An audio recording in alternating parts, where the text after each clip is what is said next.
열왕기하 15장 19에서 38절 말씀입니다. 17절부터 읽겠습니다. 유다왕 아사랴 제39년에 가디의 아들 무나헴이 이스라엘 왕이 되어 사마리아에서 10년간 다스리며 여호와 보시기에 악을 행하여 이스라엘로 범죄하게 한 느밧의 아들 여로보암의 죄에서 평생 떠나지 아니하였더라.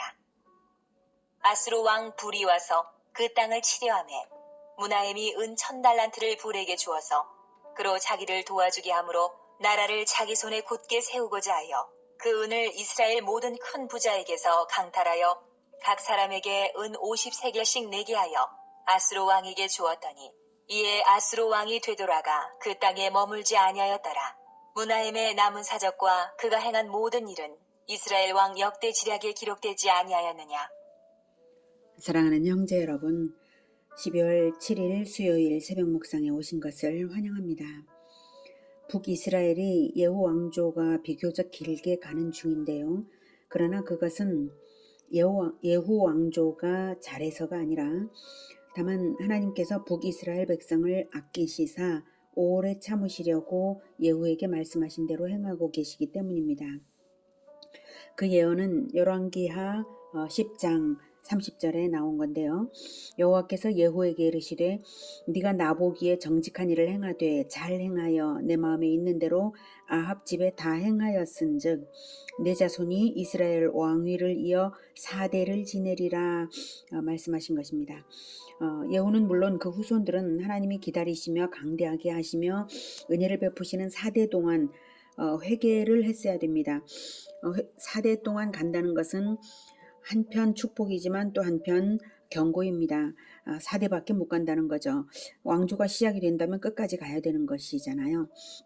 4대밖에 못 가는 분명한 이유가 있을 터이니까 그것을 회개했어야 되는데요. 결코 그동안 회개함이 없었기에 즉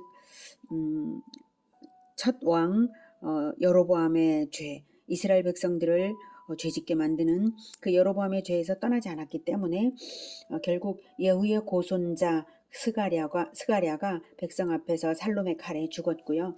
살롬은 불과 한 달 만에 무나헴에게 죽었습니다. 무나헴은 사마리아 사람들을 학살하기를 산모의 배를 갈라내는 만행을 저지를 정도였습니다.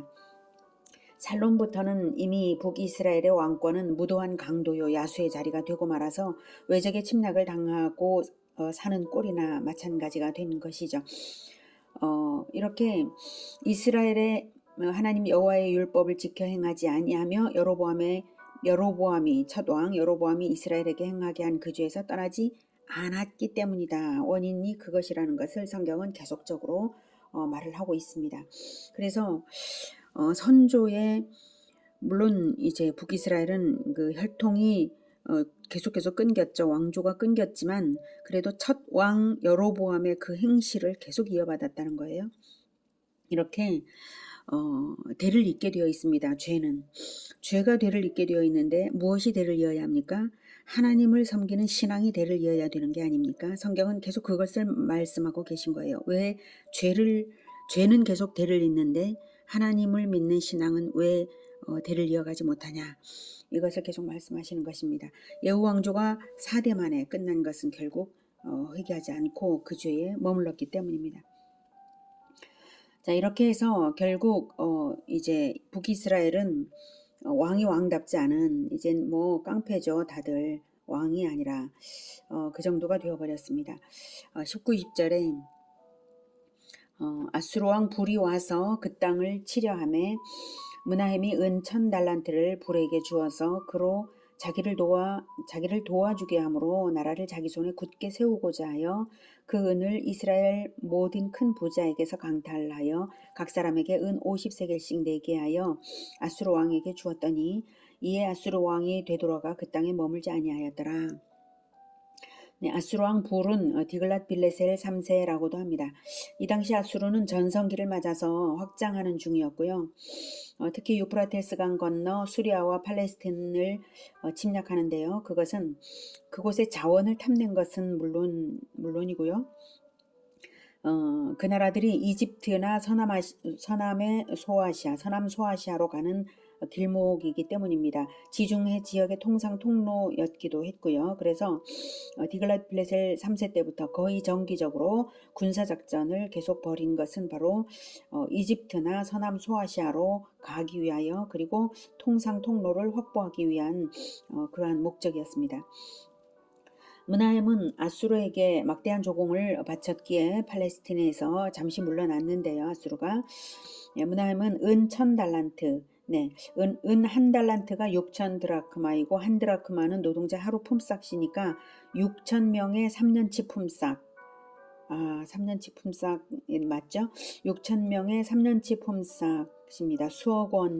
수천억 원 이상이죠. 수천억 원 이상을 므나헴이 기부금 형태로 백성들에게 강탈하여서 정권을 지킨 것입니다. 이제는 위기가 닥쳐도 여호와께 묻고 구하고 이런 것은 전혀 없고요. 인본주의의 끝을 달리고 있는 형국입니다. 22절. 므나헴이 그의 조상들과 함께 자고 그의 아들 부가히야가 대신하여 왕이 되니라. 유다의 왕 아사랴 제50년에 므나헴의 아들 부가히야가 사마리아에서 이스라엘 왕이 되어 2년간 다스리며 여호와께서 보시기에 악을 행하여 이스라엘로 범죄하게 한 느밧의 아들 여로보암의 죄에서 떠나지 아니한지라. 그 장관 르말라의 아들 베가가 반역하여 사마리아 왕궁 호위소에서 왕과 아르곱과 아리엘을 죽이되 길라 사람 50명과 더불어 죽이고 대신하여 왕이 되었더라. 부가히야의 남은 사적과 그가 행한 모든 일은 이스라엘 왕 역대시락에 기록되니라. 부가히야가 아버지 므나헴을 이어서 즉위는 했지만 2년 만에 부하 베가의 모반으로 죽어서 므나헴 왕조도 끝이 났습니다. 아버지 므나헴이 살룸과 딥사의 많은 사람들을 무고하게 죽인 피의 보응이라고 아니할 수 없습니다. 27절.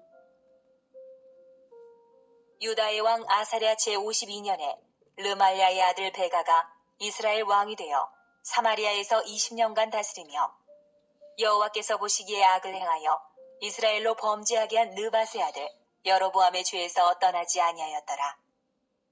이스라엘 왕 베가 때에 아수르 왕 디글랏 빌레셀이 와서 이온과 아벨벳 마아가와 야노아와 게데스와 하솔과 길르앗과 갈릴리와 납달리 온 땅을 점령하고 그 백성을 사로잡아 아수르로 옮겼더라. 베가 역시 모든 북이스라엘 왕들처럼 이스라엘로 범죄하게 한 느밧의 아들 여로보암의 죄에서 떠나지 아니하였고요. 그러므로 다시 디글랏 빌레셀 3세의 군사행동으로서 징벌을 받습니다. 이 군사행동은 북이스라엘에 치명적이었습니다. 납달리 온 땅, 즉 북부 지역 전체를 잃고 백성들이 포로로 잡혀간 것입니다. 그 지역을 지도로 볼게요. 네, 여기에 보면 여기 하솔, 게데스, 야노아, 이온, 아벨벳마가 그리고 여기가 길르앗인데 아마도 이 남쪽까지는 아니겠고요. 여기 사마리아가 여기 있으니까 이 위쪽이죠. 네, 여기 야노아, 하솔 이쪽이니까요. 그래서 여기가 남유다고 북이스라엘의 사마리아가 여기 있는데 이 정도를 빼고는요 다 빼앗긴 것입니다. 전부. 이렇게 북이스라엘의 절반이 넘는 땅과 백성을 잃었습니다. 30절. 우시아의 아들 요담 제20년에 엘라의 아들 호세아가 반역하여 르말야의 아들 베가를 쳐서 죽이고 대신하여 왕이 되니라.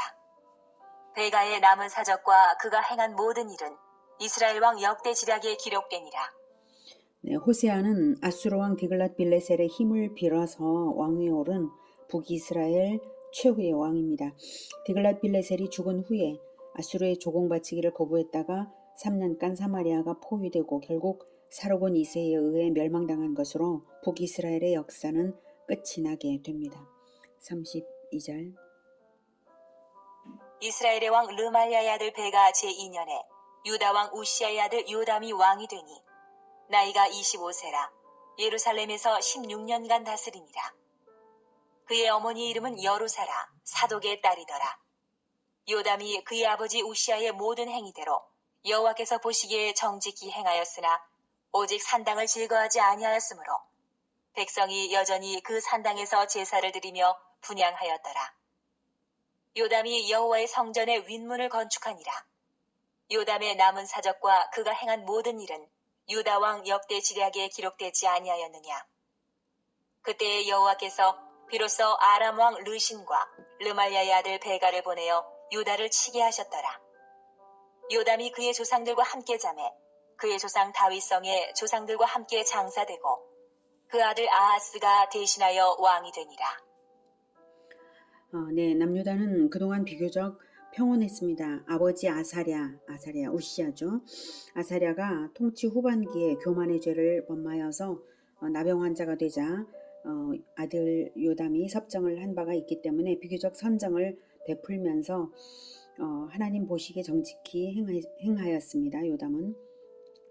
하지만 백성들의 고질적인 우상 숭배 풍조를 근절하지 못했습니다. 35절에 오직 산당을 제거하지 아니하였으므로 백성이 여전히 그 산당에서 제사를 드리며 분향하였더라 라고 말하고 있죠.